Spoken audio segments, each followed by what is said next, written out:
Hello everyone and welcome back into a brand new video. In today's tutorial guys, I'm going to show you how to stop spam emails on my Shopify store. To stop my spam emails from flooding your Shopify inbox and contact forms, you need to block automated bots from scrapping your site and filter out marketing pitches. Here are the most effective steps to secure your store. First of all, enable built-in Shopify spam protection. So simply just go to your settings and basically from here go to your online store. As you can see here, so you have all of these settings right here. So all you need to do is to go to your store, go to notifications, so here, and from here you could literally just search for spam, or it will take you like directly here. And from here get marketing double optimization, so you can click here to learn more about it. So get explicit consent from customers to send them email and SMS marketing, and this will help you a lot.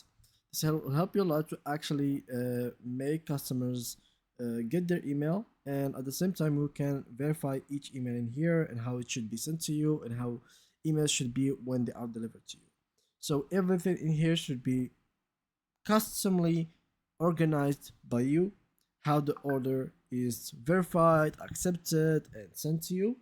So you literally have to add other things beside that, like applications such as captcha. So go to settings, go to apps, so you go here to apps, then click on Shopify App Store, and simply just make sure to use captcha. This very important. You could use any type of captcha you want. Just make sure to add a captcha in your site so you can stop bots from spamming you. Also make sure to use a contact form instead of public email. But constantly scrap websites for plain text email addresses to add to a spam list.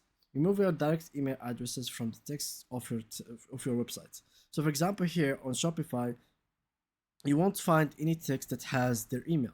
That's to help them secure that no bot is going to literally find their email by scrapping their website and spam their email. So try to do this as well to avoid any spams. And yeah, that's basically it. Thank you for watching. See you guys in the next upcoming video.